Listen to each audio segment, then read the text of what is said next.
This festival and concert season will be all about the boots, and Tecovas is your stop before attending your concert. All Tecovas boots are made by hand in a time-honored tradition with timeless styles that are always on trend. And Tecovas has first wear comfort with little to no break-in period. I wear mine every time I go out, especially to a concert. Stop by your local Tecovas store, have a complimentary drink, and shop new styles. If you can't make it to a store, just visit tecovas.com, that's TECOVAS.com, and find your new favorite pair of boots today. There's nothing like snook hook sets at dawn or catching a tarpon in the moonlight. Find your next fishing trip made easy on fishingbooker.com and experience the magic of the Sunshine State or any other destination on your fishing bucket list.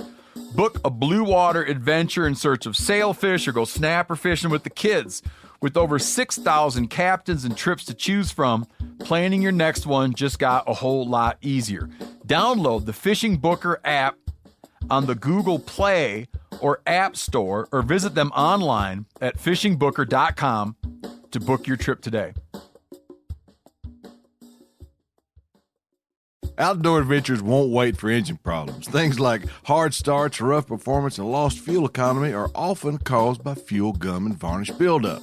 Seafoam can help your engine run better and last longer. Simply pour a can in your gas tank. Hunters and anglers rely on Seafoam to keep their engines running the way it should the entire season. I do.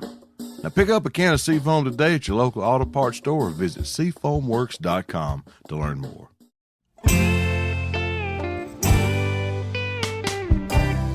Welcome to This Country Life. I'm your host, Brent Reeves. From coon hunting to trot lining and just general country living, I want you to stay a while as I share my stories and country skills that'll help you beat the system. This Country Life is proudly presented as part of Meat Eaters Podcast Network, bringing you the best outdoor podcast the airways have to offer. All right, friends, pull you up a chair or drop that tailgate. I think I got a thing or two to teach you.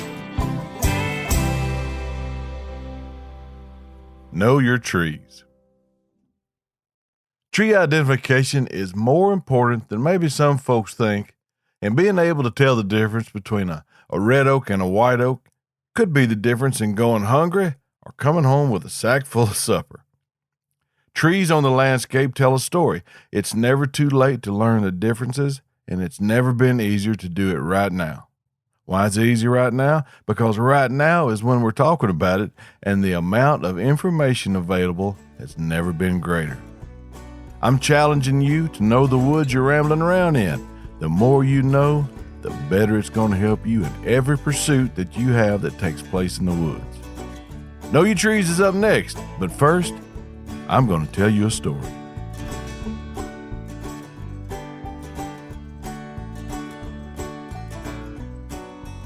In high school at Warren, Arkansas, I took a 2-year forestry class at the Votech campus, along with my old watermelon stealing buddy Greg Hayes. I'm starting to think this guy may have been a bad influence. But our teacher was a bona fide registered forester, and his name was Fred Burnett. It's still Fred Burnett. Anyway, the Warren Votech took students from all over southeast Arkansas and offered welding, construction trade, nursing, business courses, and forestry. The forestry class was absolutely outstanding. It was also hard.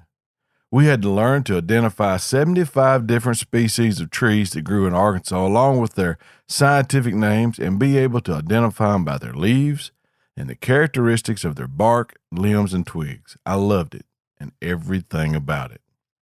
The majority of the instruction, weather permitting, was always outside, which is where I wanted to be anyway.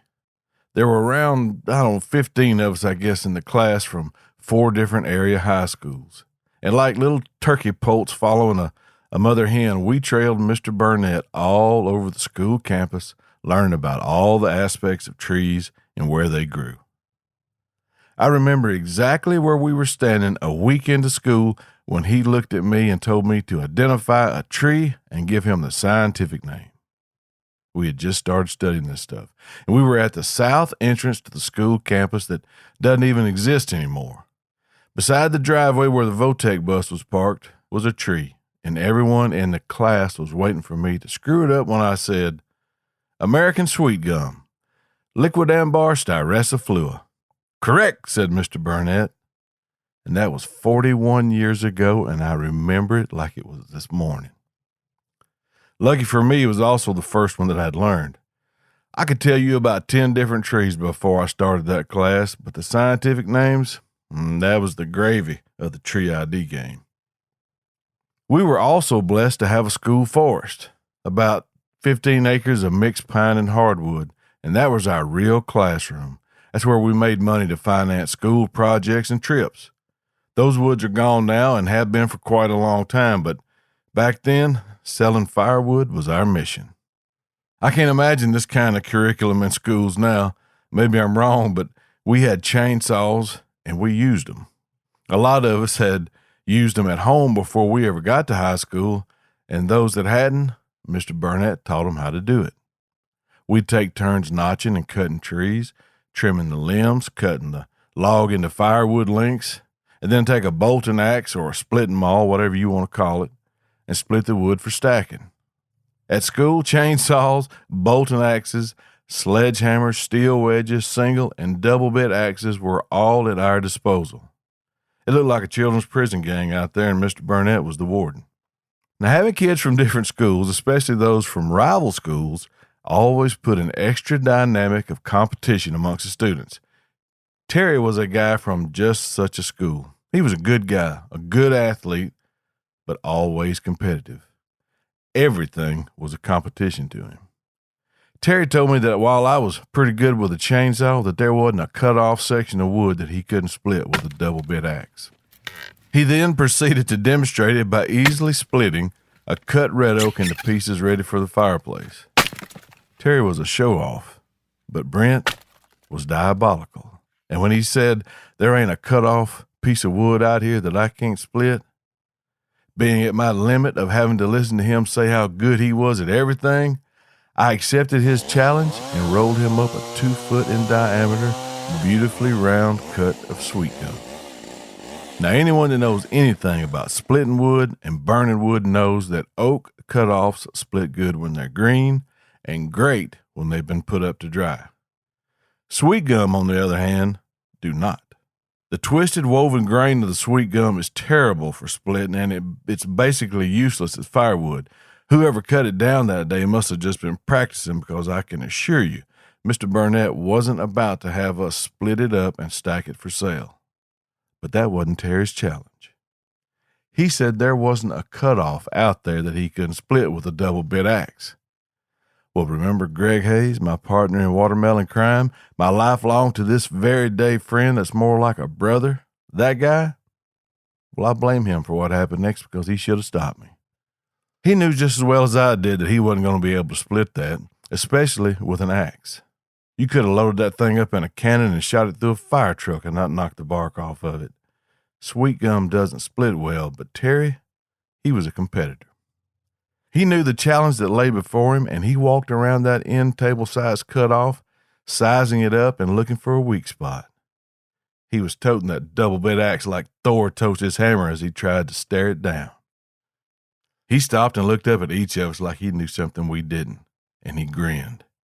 And he spit on that cutoff, marking his spot. I looked at Greg, and we smiled. Then that cat slowly raised that axe above his head, and with one mighty stroke, he landed that axe blade precisely where he'd planned, and was as surprised as the both of us when the axe bounced straight back, hitting him with the opposite side blade on the forehead above his left eye. It was a bang-bang play. None of us had time to react, but for the love of humanity, I wasn't trying to kill him. The amount of litigation that would take place in these times makes me shudder to imagine what would happen. But those times were different.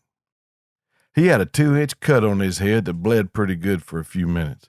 Mr. Burnett applied some gauze from the first aid kit that he kept with us and took him to the school nurse, and the nursing students got to work on a real live dummy instead of a plastic one. Now, he came out of there smiling after having all those gals fussing over him, and wrapped up like he'd been loaded in a cannon and shot through a fire truck. But that was all. No one got sued. No one got in trouble. Not bad trouble, anyway. Mr. Burnett had what I'd call a meaningful exchange of ideas with all three of us. And that was it. This wouldn't be the last adventure in that class, but that's for another time. But before someone writes in and says anything negative about the supervision or that there was a lack of it, let me remind you that we had all gone through safety training and chose to ignore what we knew were tried and true practices of safety in that setting. Mr. Burnett couldn't be everywhere at once to keep idiots from causing their own calamity, just like a coach can't be to prevent an athlete from injuring themselves, or my high school ag teacher the time I filled a pipe full of acetylene, stuffed it full of wet paper towels, lit it, and shot them across the shop in ag class like a Roman candle. That was all on us, nobody else.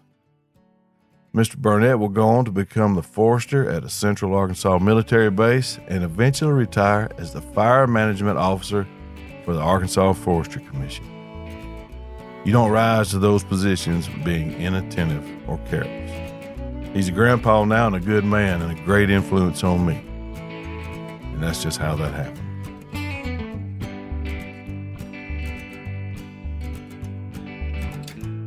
It's been said the best deer killers probably don't know what kind of tree they're sitting in. So why does it matter? It matters because all animals operate on the three necessities of life: food, water, and shelter.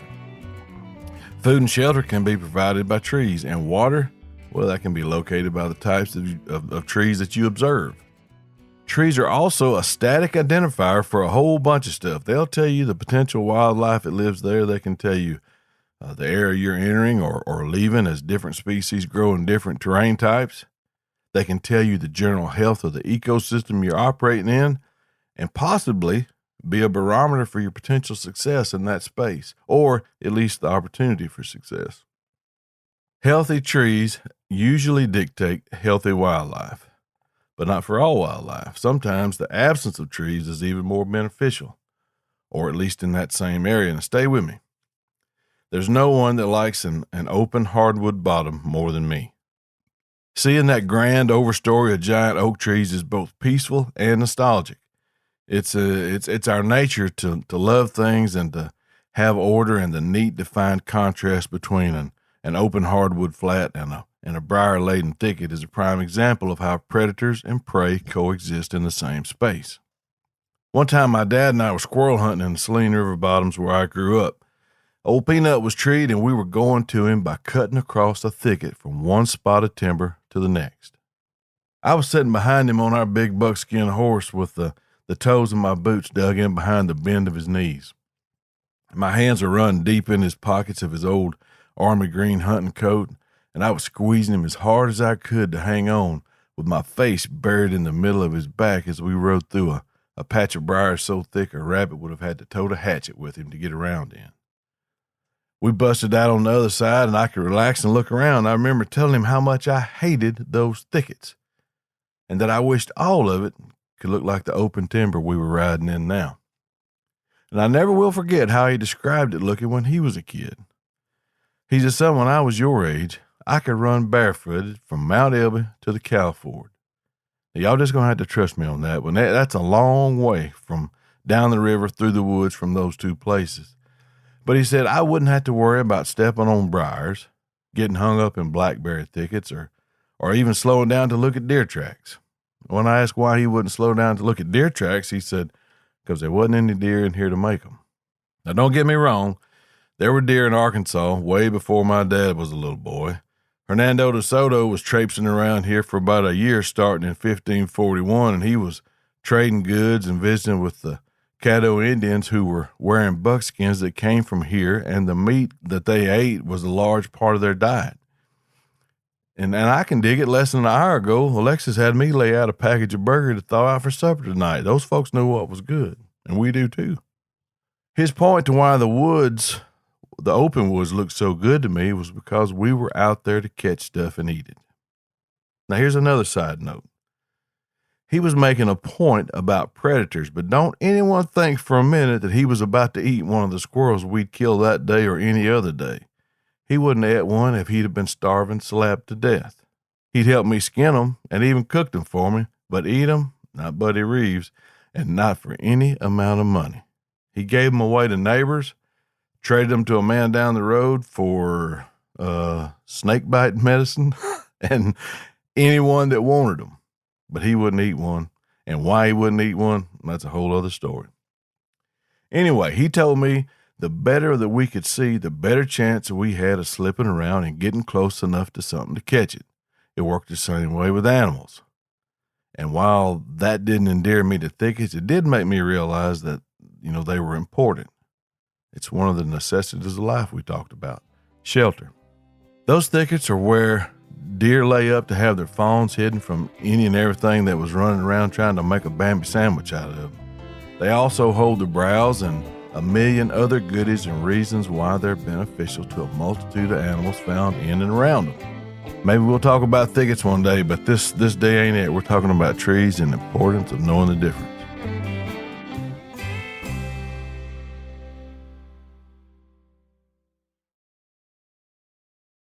This festival and concert season will be all about the boots, and Tecovas is your stop before attending your next concert.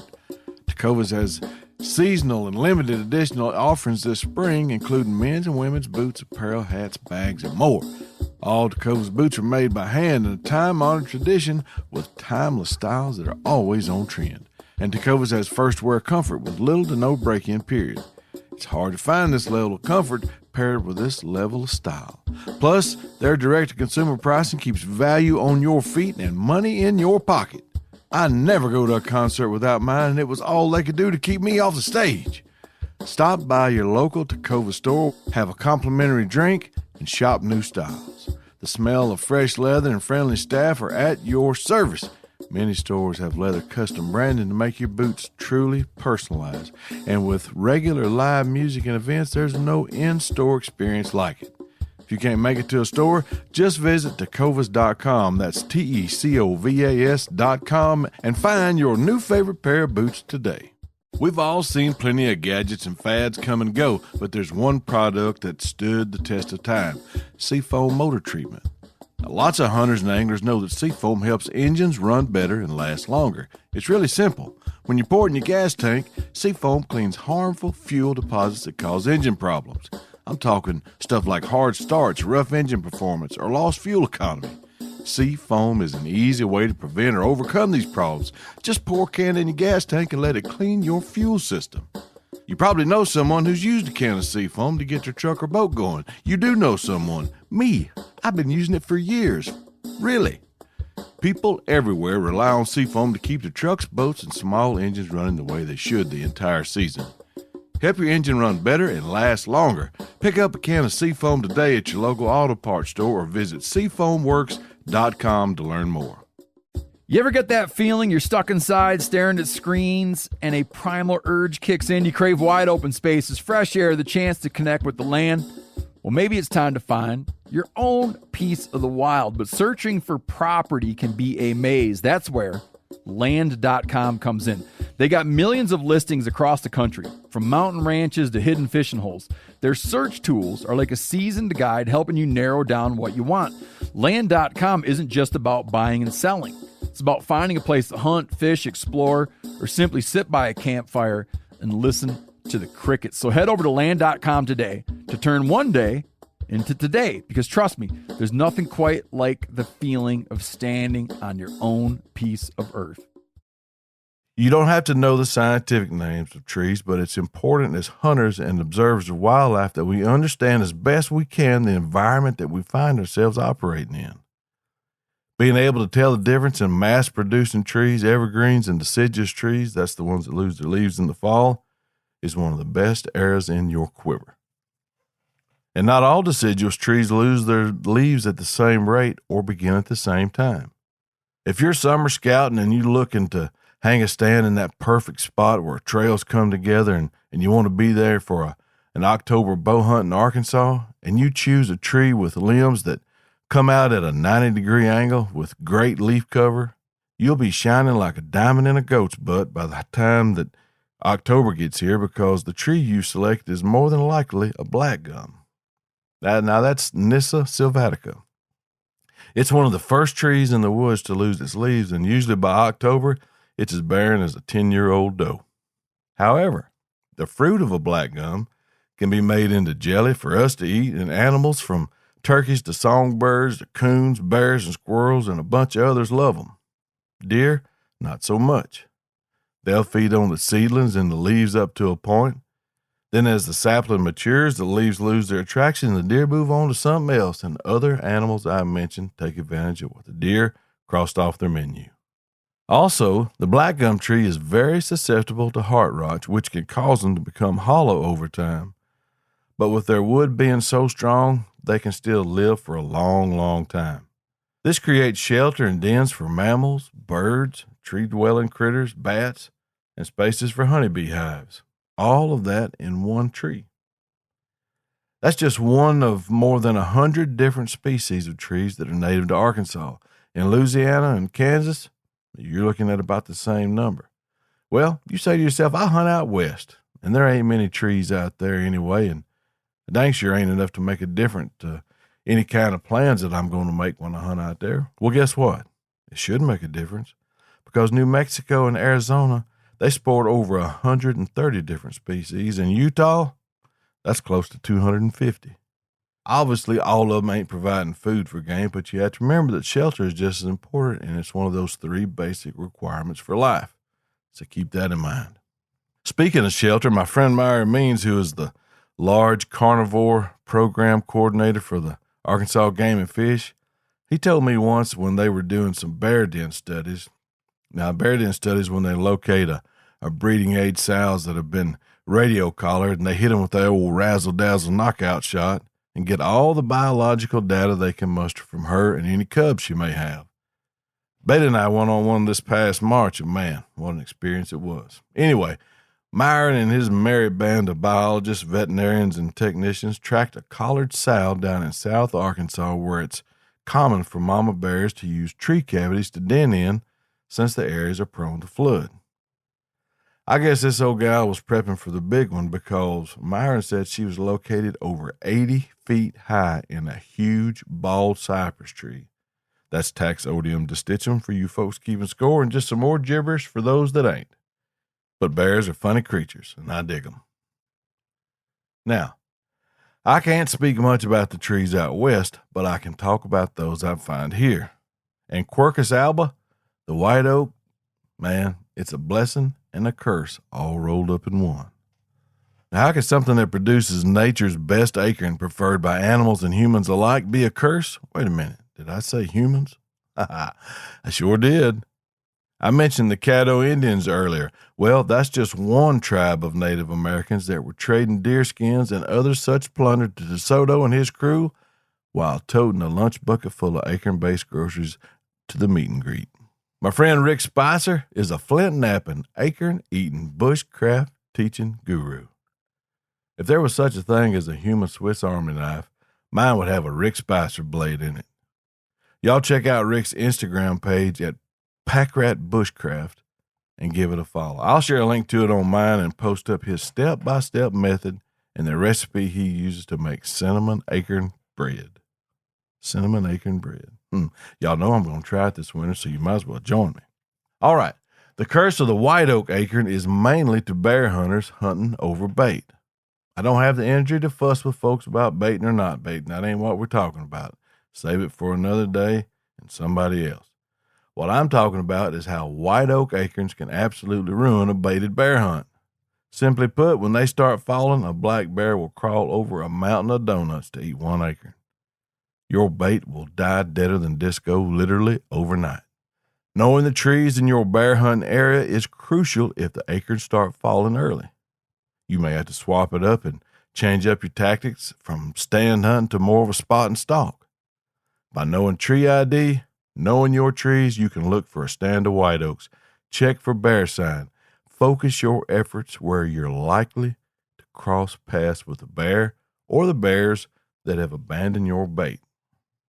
Now, I know I've been talking about bears and white oaks, but that's only an example. Your target species could be focusing on the acorns of red oaks, pin oaks, or persimmon fruit, or beech tree mast, whatever. Late winter, when the acorns are all but gone and there's no frogs or crawfish or bugs around for coons to eat, we'll go to areas where we know there are groups of deciduous holly trees. That one's called Ilex decidua. Some folks call it a possum haw or a winterberry tree. And that's probably the best name for it because it'll have fruit when everything else is gone. And when that's the case, we'll be treeing in those spots on a regular basis. A lot of you may know that before I turned to a life of fighting crime that I worked in the woods managing timber. For those that didn't, I used to work in the woods managing timber. Tree ID was crucial in allowing me to do my job. Cruising timber, which is taking a survey of the merchantable timber on a particular property, either by measuring every tree on it or through a measured sampling of designated intervals, required me to tally the different types of trees to estimate the value of the timber on that land. You should be doing the same now every time you hit the woods, but not for removing timber, but for removing whatever you're chasing out there, or at least finding what you're looking for. Everyone I hunt with is always looking for sign, and I'm the same, but maybe just as important as the sign you're seeing is where it's located and what's around it. Are they just passing through to get to an area of food or shelter? The shelter doesn't have to be a place where they sleep. Shelter can be described as a secure place in which they breed or they rest. How about a big oak flat or a pine ridge where a gobbler has a strutting zone? Or whitetails bed during the middle of the day. Of course, you can substitute elk and mule deer or whatever you're after. All I'm saying is to observe the terrain, what's growing there, the environment, the wind, everything that you can file in the old noodle data bank for retrieval when you run across it again, somewhere else. Being able to easily identify the trees and what uses them will make your scouting quicker and more effective. When all things are the same, it may be the difference in setting up in a sweet gum grove or a bunch of white oaks.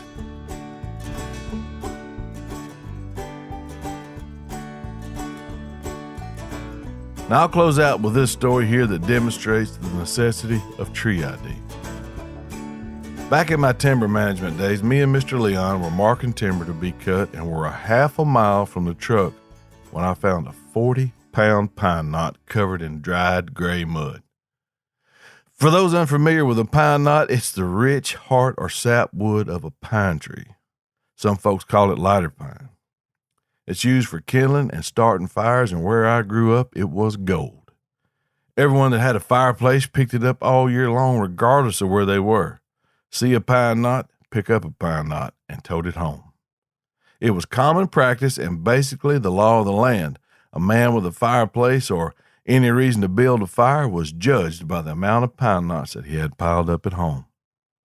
This one was a monster, and it was all mine. Mr. Leon had eyes like a hawk when it came to finding pine knots, and it was like he had a radar. He'd find them, and I'd wind up being the one to tote them back to the truck for him. After all, I was the youngster on the crew, and I respected him for his age and his service in World War II. This day it was hot, and we'd been in the woods all day long. We were still a half a mile walk through a sea of briars from the truck. I'd taken the lead, shot an azimuth with my compass, and was breaking a trail for both of us when I spied the end of the mother of all pine knots poking up from a patch of greenbriers. Mr. Leon saw me pull it up and throw it over my shoulder. We'd walked for a minute or two when he stopped whistling and said, "What you got there, son?" Luckily, he was behind me and couldn't see me rolling my eyes and making a face at the dumbest question I was going to hear all day. "My pine knot." "Oh, is that right?" With a hint of sarcasm, I said, "I believe it is." And I wanted to end that with, "Oh, man," but I didn't. He started back whistling, and we kept walking and fighting through the briars and the heat toward the truck. Now, I got to tell you, that pine knot was killing me. I was swapping shoulders more than I was walking. It was over 100 degrees in that thicket, and the only air turning in there was when I was walking, swapping shoulders with my prize or Mr. Leon's whistling. I wanted to chunk it, but I knew he'd pick it up and tote it about 50 yards before my conscience made me take it away from him and tote it for him anyway. Still a quarter from the truck, he stopped whistling again. He said, "You really going to tote that all the way out?" Now, did he think I couldn't do it?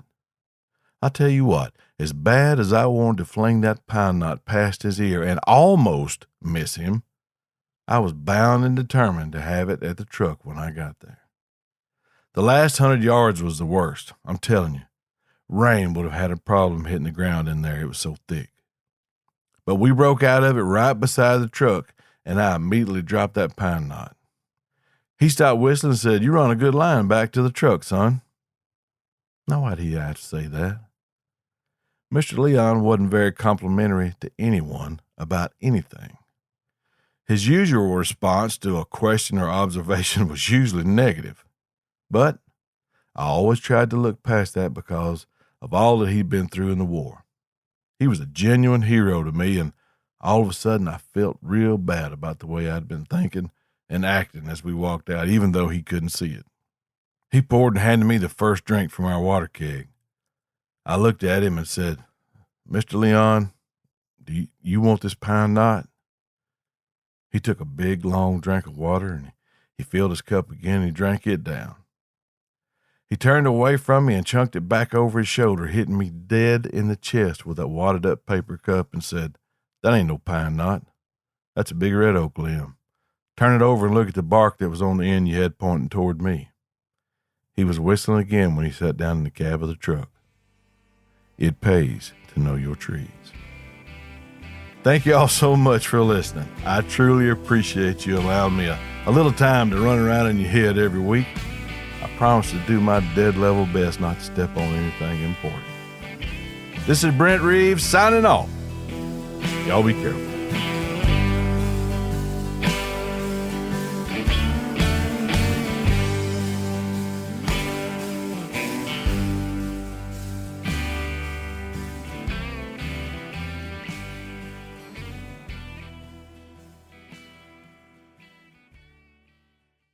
This festival and concert season will be all about the boots, and Tecovas is your stop before attending your concert.